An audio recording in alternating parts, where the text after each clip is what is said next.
How smart is my smart robot vacuum? Let's find out.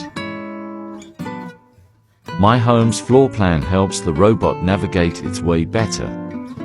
I can set the robot's no-go zones from here, as well as no mopping zones, and create walls for it to not travel past.